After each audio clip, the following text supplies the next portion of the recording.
Good evening, welcome to question on insomnia. పశ్చిమాసియాలో బాంబుల మోతం ఆగింది. చాలా కాలం తర్వాత ఇరాన్ కాస్త కూల్ గా కనిపిస్తోంది. ఇజ్రాయెల్లో సజావుగా కార్యకలాపాలు సాగుతున్నాయి. దుబాయ్ దడ తగ్గింది. గల్ఫ్ దేశాలు ఊపిరి పీల్చుకుంటున్నాయి. ప్రపంచ దేశాలు ఆయిల్ సంక్షోభం నుంచి బయటపడ్డామని ఊపిరి పీల్చుకుంటున్నాయి. ఇదంతా కాల్పుల విరమణ ఒప్పందం ఫలితమే.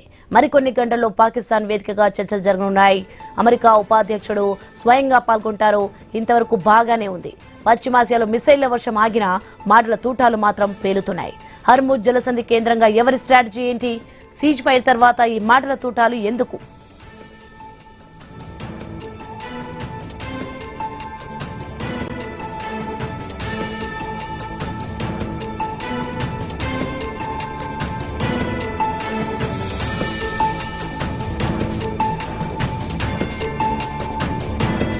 ఇక హర్ముజ్ కేంద్రంగా మాటల యుద్ధం ఎందుకు నడుస్తోంది? టోల్ వసూలు చేస్తున్నారనా? క్రిప్టోలో చెల్లింపులు అడిగినందుక? మా నిర్వహణ నెక్స్ట్ లెవెల్లో ఉంటుందని ఇరాన్ ఎందుకు చెప్తోంది? అమెరికాను ఆ దేశం రెచ్చగొడుతోందా? ఇటు లెబనాన్ను ఇజ్రాయెల్ ఎందుకు టార్గెట్ చేసుకుంటోంది? శాంతి చర్చలు ఆ దేశానికి ఇష్టం లేదా అనే వివాదం కూడా మొదలైంది. ఇజ్రాయెల్ను ఏకంగా క్యాన్సర్స్ తో పోల్చింది పాకిస్తాన్. అగ్గి రాజుకోవడంతో వెనక్కి తగ్గింది.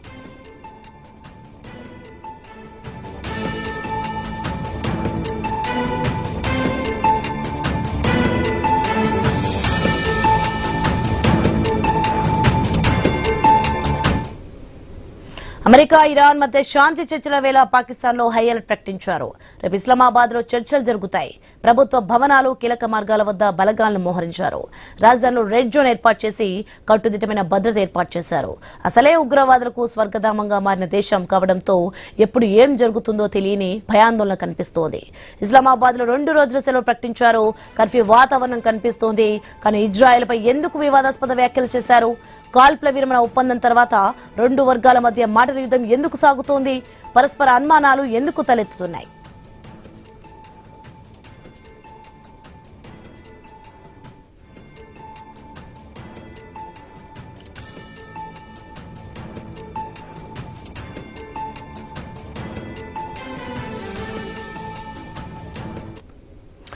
ఇదే అంశానికి సంబంధించి మరింత సమాచారం మా కొలిగి వంశీ న్యూస్ నుంచి లేవని సిద్ధంగా ఉన్నారు. ఎస్ వంశీ, మొత్తానికి చూస్తున్నాం చాలా కాలం తర్వాత అయితే పశ్చిమాసియాలో అయితే బాంబుల మోత ఆగింది. అలాగే ఇరాన్ కూడా ప్రశాంతంగా కనిపిస్తుంది.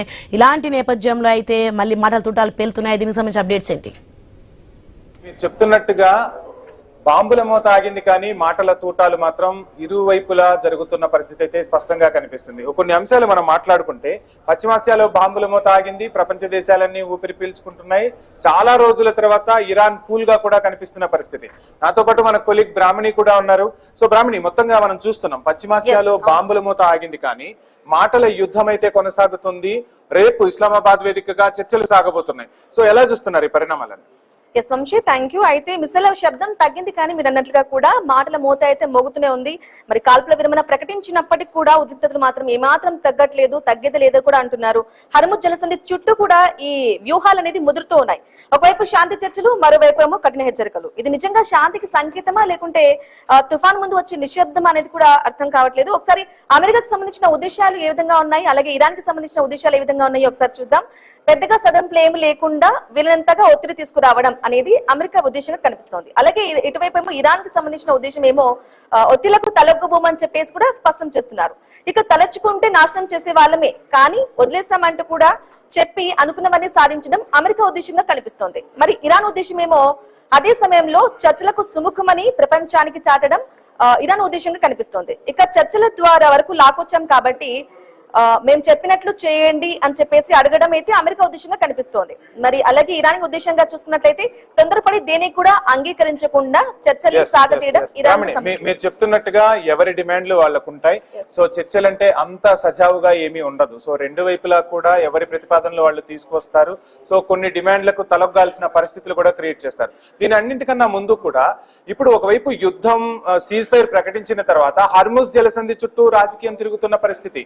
రోజుకు హర్ముజ్ జలసంధి నుంచి, అంటే యుద్ధం మొదలు కాకముందు రోజుకు 110 నుంచి 115, 120 నౌకలు హర్ముజ్ జలసంధిని క్రాస్ చేసేవి. కానీ గత 24 గంటల్లో చూస్తే సీజ్ ఫైర్ ప్రకటించిన తర్వాత కూడా కేవలం 10 నౌకలే దాటిన పరిస్థితి అయితే కనిపిస్తుంది. ఇదే అంశం గురించి మనం మాట్లాడదాం. మనతో పాటు అందే సత్యం గారు ప్రముఖ విశ్లేషకులు జాయిన్ అయ్యారు. అదేవిధంగా ఐలయ్య గారు ప్రముఖ విశ్లేషకులు కూడా మనకు జూమ్ లో అందుబాటులో ఉన్నారు. కంటిన్యూ. ఎస్ అందే సత్యం గారు నమస్కారం అండి. అలాగే ఐల గారు నమస్కారం అండి. ముందుగా అందే సత్యం గారు మీ నుంచి మొదలు పెడదాం. అసలు మిసైల్ శబ్దం తగ్గింది కానీ మాటలు మాత్రం ఒకరికి మించి ఒకరు మాట్లాడుతూనే ఉన్నారు. ఏ విధంగా చూసుకోవాలంటారు? ఇది చర్చలు జరిగే ముందు ఎవరి వ్యూహాలు వాళ్ళకే ఉన్నాయి. వాళ్ళ వ్యూహాలను వదులుకోలేదు. వాళ్ళ వ్యూహాలకు వాళ్ళే కట్టుబడి పనిచేస్తా ఉన్నారు. అమెరికా వ్యూహం ఇరాన్ని పూర్తిగా నిర్వీర్యం చేసి తను అనుకున్నటువంటి పద్ధతులు సాధించాలి అనేది అమెరికా వ్యూహం. ఇజ్రాయెల్ వ్యూహం ఇరాన్ ఇంకెప్పటికి కూడా గల్ఫ్లో మాకు పోటీగా ధీటుగా నిలబడేటువంటి దేశంగా నిలబడకుండా చేయటం అనేది ఇజ్రాయెల్ వ్యూహం. తర్వాత ఇరాన్కు సహకరించేటువంటి మిలీషియా అటు హెజ్బుల్లాలు కానీ ఇటు హైతీలు కానీ ఇంకా ఇతర ఆర్గనైజేషన్స్, తనకు మిత్రదేశంగా ఉన్నటువంటి లెబనాను, ఇవన్నీ కూడా స్మార్ట్ చేయాలన్నటువంటి ఉద్దేశంతో ఇజ్రాయెల్ వాళ్ళ చర్చలు నిజమే కానీ అది ఇరాన్కి అమెరికాకి సంబంధం లేదా ఇరాన్ ఇజ్రాయెల్కి సంబంధం, లెబనాన్ ఇందులో లేదని చెప్పేసి లెబనాన్ని ఇరాన్ నుంచి దూరం చేసి ఇరాన్ని దెబ్బకొట్టాలనేటువంటి వ్యూహం ఇజ్రాయెల్ అమలు జరుపుతూ ఉంది. ఇరాన్ తన జాగ్రత్త తను ఉంటూనే, వాస్తవానికి ఇరాన్ అంతా ఇప్పటికే కొలాప్స్ అయి ఉన్నది, కానీ తన సావరెంటిని కాపాడుకున్నటువంటి విషయంలో ప్రజలను కూడా సిద్ధం చేసుకుంది. కేవలం ఆయుధాలతోటే కాకుండా ఇరాన్ కానీ ఇజ్రాయెల్ కానీ మేము ధ్వంసం చేస్తాం వనరులని, విద్యుత్ శక్తి టవర్సు ఇటువంటి ముఖ్యమైన టవర్ చేస్తున్నప్పుడు ప్రజల్ని సమీకరించి దాన్ని అడ్డుకోగలిగింది. కాబట్టి ఎవరి వ్యూహం వాళ్ళకే ఉన్నాయి. వ్యూహాలు ఉన్నప్పటికీ ఇవాళ అమెరికా 15 పాయింట్స్ పెట్టినా లేకపోతే ఇరాన్ 10 పాయింట్స్ పెట్టినా వాటిల్లో కొంత లిబరల్గా వ్యవహరిస్తూనే ఇవాళ కాల్పుల విరమణ చేసి పాకిస్తాన్లో చర్చలకు సిద్ధమైనాయి. ఏదేమైనా ఇలా సిద్ధం కావటానికి ట్రంప్లో వచ్చిన మార్పు లేదా నెతాన్యాలో వచ్చినటువంటి మార్పు కాదు, ప్రజల ఒత్తిడి. ఎందుకంటే ఇక్కడ ప్రజల ఒత్తిడితో పాటు ప్రపంచ దేశాల ఒత్తిడి కూడా కనిపిస్తోంది. సో ఈ యుద్ధంలో అమెరికా సూపర్ పవర్ అయినా కానీ భౌగోళిక పరిస్థితుల ద్వారా ఇరాన్ అమెరికాను కట్టడి చేసిందని మనం భావించవచ్చు అంటారా? పరిస్థితులు అలానే కనిపిస్తున్నాయి. నేను అవే చెప్పబోతాను, ఇంకా చెప్పనేయాలి నన్ను. అమెరికా ప్రజల ఒత్తిడి ట్రంప్ మీద పనిచేస్తుంది. ఇజ్రాయిల్లో ఉన్నటువంటి ప్రజల వ్యతిరేకత, నెతాన్యాహు అసలైతే ఈ ఎలక్షన్లో ఓడిపోతారనే స్థితిలో యుద్ధం ప్రారంభించండి. రేపు ఆదివారం తన మీద ఒక కేసు విచారణ కూడా జరగబోతుంది. అక్కడ ఇజ్రాయెల్ అమెరికాలో ప్రజల వ్యతిరేకత ఉంది. రెండో వైపు హార్ముజ్ జలసంధి పూసేయటం ద్వారా ఇరాన్ తెలివైన పని చేసింది. అంటే ప్రపంచవ్యాప్తంగా ఆయిల్ సంక్షోభం సృష్టించింది.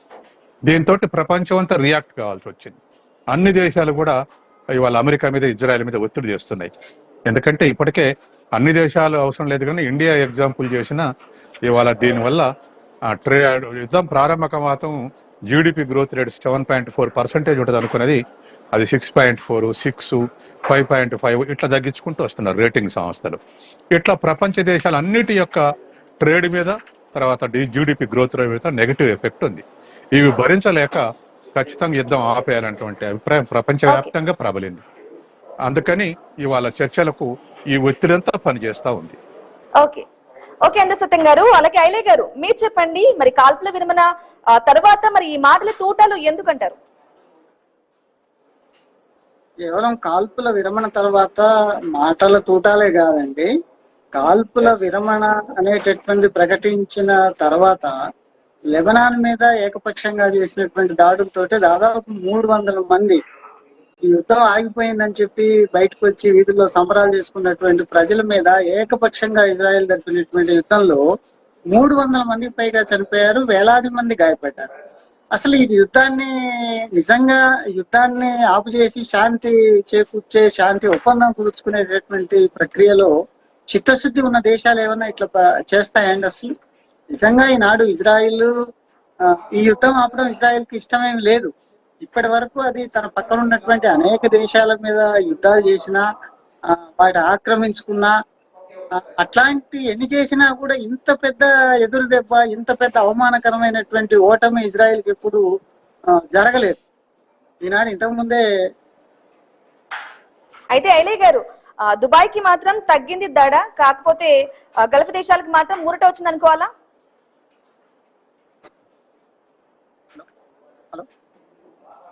ఎస్ ఐలే గారు, దుబాయ్ కి దడ తగ్గింది, కాకపోతే గల్ఫ్ దేశాలకు కొంత ఊరట వచ్చింది అనుకోవాలంటారా? వచ్చింది అనేటటువంటిది ఇప్పుడే చెప్పలేమండి వాస్తవంగా. ఎందుకంటే ఈ రోజు లెబనాన్ మీద జరిగిన తర్వాత మేము ఆర్మూజ్ జలసంధిని ఏదైతే ఫ్రీగా చేస్తాం వదిలేస్తాం నౌకలని చెప్పినటువంటి దాని నుంచి మళ్ళీ ఇరాన్ కూడా పునరాలోచించుకుంటా ఉంది. ఈనాడు మీరు లెబనాన్ మీద చేస్తున్నటువంటి యుద్ధాన్ని ఆపకపోతే ఈ ఒప్పందం జరగదు, మేము కూడా వెనక్కి వెళ్లాల్సి ఉంటుంది అని చెప్పి ఇప్పటికే ఇరాన్ ప్రకటించున్నది. కాబట్టి ఒక రకంగా యుద్ధ ఒప్పందానికి కట్టుబడి ఉండాలంటే ఇజ్రాయెల్ కూడా ఆగాలి. లెబనాన్ నేను చేస్తా అంటే దానికి ఇరాన్ అంగీకరించాలి కదా. ఇరాన్ అంగీకరించకపోతే యుద్ధం ఎట్లా ఆగుతుంది? అందుకని ఈరోజు యుద్ధము ఆపాలనేటటువంటి చిత్తశుద్ధి అమెరికాకు ఇజ్రాయెల్కు ఉండాలి. ఎందుకంటే వాళ్లే ఏకపక్షంగా యుద్ధం ప్రకటించారు. యుద్ధం ఇరాన్ ప్రకటించలేదు వాళ్ళ మీద, వాళ్ళు ఇరాన్ మీద యుద్ధం ప్రకటించారు. యుద్ధం ఇరాన్ ప్రతిఘటన చేసింది. ఇరాన్ ఆత్మరక్షణ కోసం వాటిని ఎదుర్కోవడానికి సిద్ధపడ్డటువంటిది ఇరాన్. అందుకని ఈ రోజు మీరు దిగొచ్చారు. క్లియర్ గా మొదటి నుంచి కూడా ఇరాన్ తన వర్షం చెప్తుంది, యుద్ధం మేము కోరుకోలేదు, యుద్ధం మేము మొదలు పెట్టలేదు, యుద్ధం ముగింపు కూడా మా చేతుల్లో లేదంటుంది. సో మాట్లాడదాం ఈ అంశం గురించి. ఒకసారి సత్యం గారితో మాట్లాడే ప్రయత్నం చేద్దాం. బ్రహ్మణి అయితే పాక్ వేదికగా శనివారం చర్చలు జరుగుతున్నాయి కదా, మరి దానికి సంబంధించి ఏవై ఉండొచ్చు అంటారు చర్చలు? అంతే సత్యం గారు. ఇవాళ చర్చలు ఇంకా మొదలు కాలేదు, అక్కడ చేరుకుంటున్నారు. తర్వాత రెండు దేశాలని వినిపించే శక్తి పాకిస్తాన్కి లేదు, కేవలం ఒక డయాస్ మాత్రమే. తర్వాత పాకిస్తాన్ ఒక మాట కరెక్ట్ మాట్లాడింది, ఏమన్నదంటే ఇజ్రాయెల్ అనేది పశ్చిమ ఏషియాలో క్యాన్సర్ అన్నది. అది వాస్తవం. అనేక ఏషియా దేశాల అధినేతలకు కానీ రాజకీయ పార్టీలకు కానీ ప్రజలకు ఉన్నటువంటి అభిప్రాయం కూడా అదే. 1948కు ముందు ఇజ్రాయెల్ అనే దేశమే లేదు. ప్రపంచవ్యాప్తంగా యూదులు హోమ్లెస్ ఉంటున్నారు. అందుకని ఇక్కడ జెరూసలం పక్కన ఉన్నటువంటి ప్రాంతంలో ఇజ్రాయెల్ ఏర్పాటు చేద్దామని చెప్పేసి ఐక్యరాజ్య సమితి తీర్మానంతో ఇజ్రాయెల్ ఏర్పాటు చేశారు. ఏర్పాటు చేసిన దగ్గర నుంచి చుట్టూ ఉన్నటువంటి అనేక ఇస్లామిక్ దేశాల మీద దాడి చేసింది. తర్వాత దీనికి అమెరికన్ వెన్నుదన్నులు ఏర్పడినట్టు నుంచి ఉన్నాయి, దానికి ఉన్న ఆయుధ సంపత్తి, టెక్నాలజీ. కాబట్టి పాకిస్తాన్ కరెక్ట్ స్టేట్మెంట్ ఇచ్చింది, ఇది ఒక క్యాన్సర్ పశ్చిమ ఏషియాలో అనేది. ఇక శాంతి చర్చలకు సంబంధించినటువంటి విషయాల్లో ఎవరి వాటికి వాళ్ళు కట్టుబడి ఉన్నారు. ఇజ్రాయెల్ అమెరికా వ్యూహం ఇరాన్ని పూర్తిగా నిర్వీర్యం చేయాలని, ఇరాన్ తన సావరింటిని రక్షించుకుంటూనే యథాస్థితిలో ఉండాలనేది. ముఖ్యంగా దాడి చేసినాడు అమెరికా చెప్పింది ఏమిటంటే, ఒకటి ఖొమేనీ పాలన అంతనం చేసి ప్రత్యామ్నాయ పాలన ఇరాన్లో సృష్టిస్తామనేది. రెండవది అణుబాంబు మేకింగ్ లో ఉంది, దాన్ని సర్వనాశనం చేస్తామనేది. వాళ్ళ అణు రియాక్టర్లన్నీ నాశనం చేశారు, తర్వాత ఖొమేనీని కూడా చంపేశారు. ప్రత్యామ్నాయ ప్రభుత్వం ఏర్పాటు చేస్తామన్న దాంట్లో అమెరికా ఇజ్రాయెల్ ఫెయిల్ అయినాయి. తర్వాత వారం రోజుల్లో స్మార్ట్ చేస్తాం అనుకున్నది 40 రోజులు ప్రతిఘటించింది ఇరాన్. ఖచ్చితంగా ఇవాళ యుద్ధం ముగిస్తే హీరో ఇరానే. ఎందుకంటే ప్రతిఘటనోద్యమంలో ఇరాన్ నిలబడ్డటువంటి తీరు ప్రపంచవ్యాప్తంగా ఇన్స్పిరేషన్ ఉంది. ఎందుకంటే ఒక సావరిన్ కంట్రీని ఏం చేయాలో ఏం చేయొద్దో పక్కన ఉన్నటువంటి అమెరికాను లేకపోతే ఇజ్రాయెల్ నిర్ణయించేటువంటి హక్కు లేదు. కాబట్టి ఇవాళ ఉన్నటువంటి పరిస్థితుల్లో ప్రపంచ అభిప్రాయం మొత్తం కూడా ఇరాన్కు అనుకూలంగా ఉంది. దాంట్లో ఏమైనా రిజర్వేషన్స్ ఉంటే మతతత్వం ఇతరులు ఉంటాయి తర్వాత, కానీ ఒకసారి అది వాళ్ళ ప్రజలు మార్చుకుంటారు. ఖొమేనీ ఉండగానే వ్యతిరేక ప్రదర్శనలు జరిగినాయి కాబట్టి అది వాళ్ళ ప్రజల నిర్ణయానికి వదిలేయాలి తప్ప అమెరికా అంతే, అంతవరకు తప్ప మధురుని ఎత్తుకెళ్ళినట్టు ఖొమేనీ ఎత్తుకెళ్తాం, లేకపోతే గడాఫీని చంపేశాం, లేకపోతే సద్దాం హుసేన్ చంపేశాం, లేకపోతే ఇమ్రాన్ ఖాన్ మెజారిటీతో ఎన్నికైతే కూలగొట్టి వాళ్ళ ఇష్టం వచ్చినటువంటి ప్రభుత్వం ఏర్పాటు చేయటం. ప్రపంచవ్యాప్తంగా ఇట్లా డిస్టెబిలైజ్ ఎందుకు చేస్తుందంటే వాళ్ళ అమెరికా సుప్రీమసీని, డాలర్ సుప్రీమసీని కాపాడుకోవటానికి ఈ పని చేస్తా ఉంది. ఓకే అంద సత్యం గారు, ఐలయ్య గారు, మరి ఈ చర్చల ద్వారా సఫలమయ్యే అవకాశం ఉందా? మరి కీలక అంశాలపై సయోధ్య కుదురుతుందంటారా? రకంగా ఈ యుద్ధం వల్ల అమెరికా ఇజ్రాయిల్ ప్రకటించినటువంటి యుద్ధం వల్ల ప్రపంచం మొత్తం సంక్షోభంలో పడింది. ఈ రోజు ఆయిల్ ఆగిపోవటంతో మొత్తం ఏ యుద్ధంతో సంబంధం లేనటువంటి దేశాలు కూడా సతమతం అవుతున్నటువంటి ఒక పరిస్థితి కొనసాగుతుంది. ఇవి ప్రపంచం మొత్తం ఆ ఇబ్బందిని ఎదుర్కొంటున్నటువంటి ఒక స్థితి ఉంది. అంతర్గతంగా కూడా అమెరికా గతంలో ఏనాడు కూడా అది ఇరాక్ మీద చేసినటువంటి యుద్ధం కానీ లేకపోతే ఆఫ్ఘనిస్తాన్ మీద చేసినటువంటిది కానీ ఇతర విదేశాల మీద అమెరికా చేసినటువంటి యుద్ధం సందర్భంగా రానంతటి ప్రజా నిరసన ఈ రోజు ట్రంప్ కు వ్యతిరేకంగా అనేక నగరాల్లో దాదాపు 80 లక్షలు 90 లక్షల మంది ఒకే రోజు వివిధ నగరాల్లో బయటకు వచ్చి ఆందోళన చేస్తున్నటువంటి ఒక పరిస్థితి ఉంది. దాంతో పిచ్చెక్కినట్టుగా రోజుకో ప్రకటన, అసలు 24 గంటలు తెల్లారేసరికి ఇరాన్ నాగరికత ధ్వంసమైపోద్ది అని చెప్పి ఆయన సోషల్ మీడియాలో పోస్ట్ చేశాడు ట్రంప్. కానీ అది తడారక ముందు తెల్లారేసరికి మళ్ళీ ఒప్పందానికి సిద్ధపడ్డాడు. ఈ రోజు పాకిస్తాన్ శక్తి ఎంతండి? పాకిస్తాను లేదా టర్కీ ఎట్లా మధ్య కూడా జరుగుతుంది కదా మొత్తంగా, మరి టోల్ కూడా వసూలు చేస్తున్నారు క్రిప్టో కరెన్సీ ద్వారా, మరి దీనిపై ఏమంటారు? ఇప్పుడు అది వచ్చినటువంటి యుద్ధము, దీనికి అమెరికా ఇజ్రాయిల్ బాధ్యత వహించాలి. చర్చల్లో అట్లాంటి వాటికి ప్రతిపాదనలు ఉంటాయి, వాటిలో వెనకబాట్లు సర్దుబాట్లు కూడా ఉంటాయండి. అవి ఇరాన్ స్పష్టంగా ప్రకటించి నిన్నటి దాకా లేదు టోలు, కానీ మీరు మొత్తం ఇరాన్ నే నాశనం చేసేటటువంటి ఒక పరిస్థితి ఉన్న తర్వాత వాళ్ళకున్నటువంటి అవకాశాలను వాళ్ళు వినియోగించుకోవడానికి ఇదంతా కూడా ఈ నేరం అమెరికా వైపు చూపించడం కోసమే, ఇజ్రాయెల్ వైపు చూపించడం కోసమే ఆ కండిషన్ పెట్టిండ్రు వాళ్ళు. చర్చల్లో వాళ్ళు ఏం మాట్లాడతారో అది చూడాల్సినటువంటి అవసరం ఉంది. వన్ ఆఫ్ ది కండిషన్ వాళ్ళది. అయితే సత్యం గారు, మొత్తంగా చూస్తున్నాం చర్చలు అయితే జరగబోతున్నాయి, సఫలీకృతం కావాలని అటు యుద్ధంలో పాల్గొన్న దేశాలే కాదు ప్రపంచ దేశాలన్నీ కూడా ఎదురు చూస్తున్న పరిస్థితి. ఎటువంటి సంక్షోభాలు ఎదురు చూస్తున్నామో కూడా మనకు కళ్ళ కట్టుగా కనపడుతుంది. ఒకవేళ రేపు చర్చలు సఫలీకృతం కాకపోతే పరిస్థితులు ఏ విధంగా మారబోతున్నాయి అనుకోవచ్చు? ఎటువంటి పరిణామాలు ఉండబోతున్నాయంటారు? మీ వాయిస్ మధ్య మధ్య కట్ అవుతుందండి. మళ్ళీ చెప్పండి, ఒక్క మాట చెప్పండి. చర్చలు సఫలీకృతం అయితే ఓకే, సఫలీకృతం కాకపోతే ఎటువంటి పరిణామాలు ఉండబోతున్నాయి? అమెరికా స్టెప్స్ ఎలా ఉండబోతున్నాయి? ఇరాన్ ఏ విధంగా ముందుకు పోబోతుందని మనం ఊహించవచ్చు అంటారు? అమెరికా ఇరాన్ ఇదే సందర్భంలో, ముఖ్యంగా ఇజ్రాయెల్ ఇదే సందర్భంలో ఇరాన్ ని డిస్మాంటిల్ చేయాలన్నటువంటి ఉద్దేశంతో ఉన్నాడు. రెండోది, ఇప్పుడు ఉపసంహరించుకుంటే స్వదేశంలో ఇజ్రాయెల్లో నెతాన్యాహుని కానీ అమెరికాలో ట్రంప్ని కానీ విలన్ లాగా చూస్తారు, హీరోలాగా చూడరు. కాబట్టి ఇరాన్ ని డిస్మాంటిల్ చేసి వారం రోజులనే హీరోలాగా అవతరించాలనుకున్నారు వాళ్ళ ప్రజల ముందు. కానీ ఇప్పటి వరకు అది విలనిజమే అవ్వపడ్డది తప్ప ఇంకోట్లేదు. ఎందుకంటే రెండు దేశాల ప్రజలు కూడా తిరుగుబాటు చేస్తా ఉన్నారు. అందుకని ఏ అవకాశం వచ్చినా మళ్ళీ యుద్ధం చేసి ఇరాన్ మీద గెలిచిన అనిపించుకోవాలన్నటువంటి ఉద్దేశంలో ఉన్నారు. అయితే ఎయిర్ స్ట్రైక్స్ లో ఖచ్చితంగా అమెరికా ఇజ్రాయెల్ సుప్రమసీ ఉన్నారు. వీళ్ళిద్దరు స్ట్రెంత్ 90% అయితే ఇరాన్ స్ట్రెంత్ 10%. ఎయిర్ స్ట్రైక్ లో మిజైల్స్ కానీ ఇతర బాంబింగ్ కానీ. కానీ భూతల యుద్ధం స్టార్ట్ అయితే రిలేటివ్ స్ట్రెంత్ మారుద్ది. ఎందుకంటే అమెరికా ఇజ్రాయెల్ అయితే 60% ఉంటే ఇరాన్ స్ట్రెంత్ 40% ఉంటది. మనం చూసాంగా వియత్నాంలో కానీ ఆఫ్ఘనిస్తాన్ లో కానీ భూతల యుద్ధం చేసి అమెరికా అలిసిపోయి వదిలేసిపోయింది. అమెరికాలో ఆఫ్ఘనిస్తాన్ లో అయితే తాలిబాన్ నాశనం చేస్తామని 20 ఏళ్ళు యుద్ధం చేసి తాలిబాన్లకే ఒప్పజెప్పిపోయింది. మాకు 1.7 ట్రిలియన్ డాలర్స్ మాకు ఖర్చు అయింది, 1200 మంది సైనికులు పోగొట్టుకున్నాం, మాకు అవసరం ఆ యుద్ధం అని వెనక్కు మళ్ళీపోయింది. ఇప్పుడు ఎక్కడి నుంచో అమెరికా నుంచి ఒక 50,000 మంది, ఇజ్రాయెల్ నుంచి ఒక 50,000 మంది భూతల యుద్ధం చేయటానికుంటే ఇరాన్ లో కూడా దరిదాపు 10 లక్షల మంది ప్రజలు సైన్యం సిద్ధంగా ఉన్నారు. అందుకని రిలేటివ్ స్ట్రెంత్ ఖచ్చితంగా అమెరికా ఇజ్రాయెల్ డిజడ్వాంటేజ్ ఫేస్ చేయాల్సి వస్తుంది. భారీ ప్రాణ నష్టం ఉండేటువంటి అవకాశం ఉంది. అంత తేలికగా ఇజ్రాయెల్ అమెరికా నష్టాలు లేకుండా బయటపడే అవకాశం లేదు. కాబట్టి తర్వాత రెండవది, డెవలప్డ్ కంట్రీస్ లో యుద్ధాల వ్యతిరేకత ఉంది, మిలిటరీలో కూడా యుద్ధాల వ్యతిరేకత ఉంది. ఒక ఎగ్జాంపుల్ చెప్పు ముగిస్తా. యూరోప్ లో సైన్యంలో జారవంటే మొత్తం యూరోప్ దేశాల సైన్యం 3 లక్షల మంది, అందులో 1,00,000 మంది అమెరికా సైనికులు. ఎవరు సైన్యంలో చేరవన్నా ఎవరు చేరకపోతే ఏషియాలో పేద దేశాల నుంచి చేర్చుకుని డబ్బులు ఇచ్చి చేర్చుకోవాలని ప్రయత్నం చేస్తారు.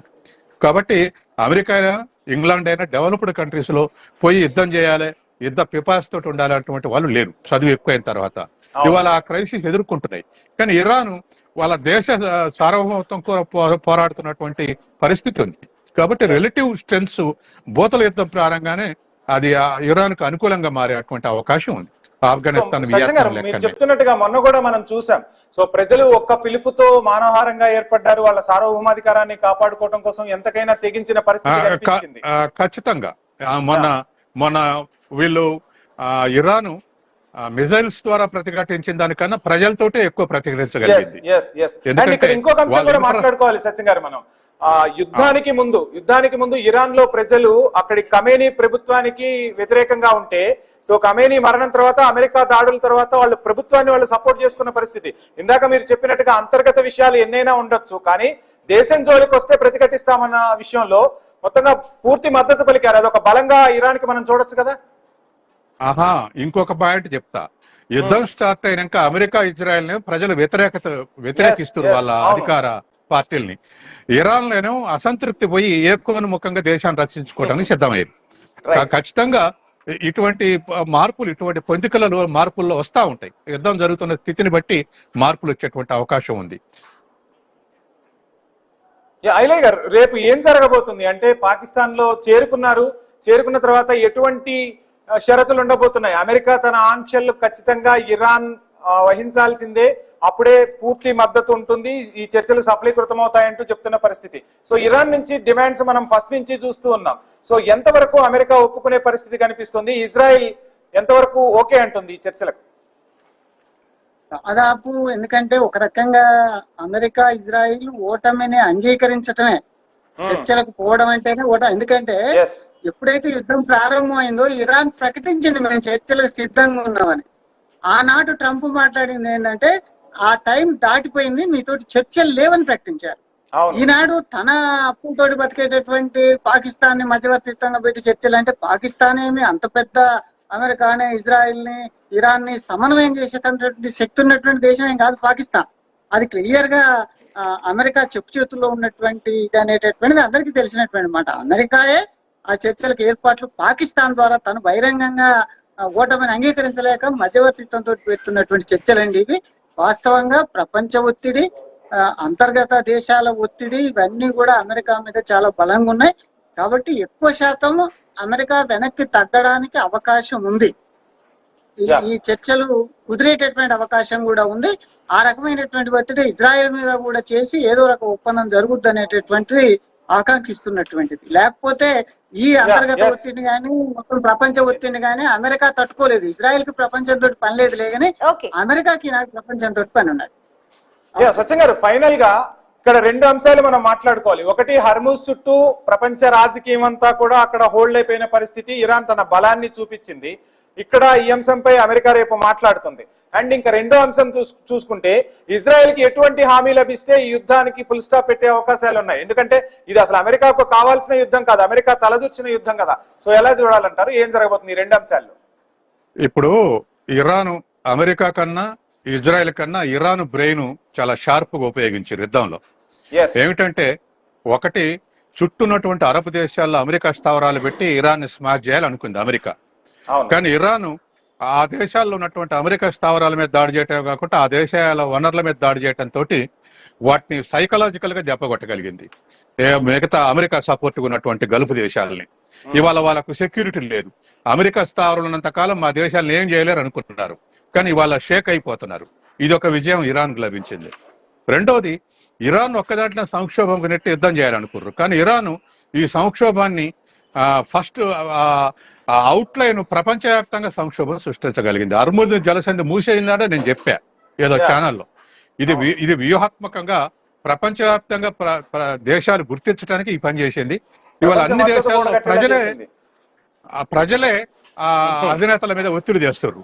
ఆయిల్ గ్యాస్ కొరత ఏర్పడితే మీరు ఎందుకు జోక్యం చేసుకోరు అని అడిగే స్థితిని సృష్టించగలిగింది ఇరాన్. ఇది రెండో విజయం.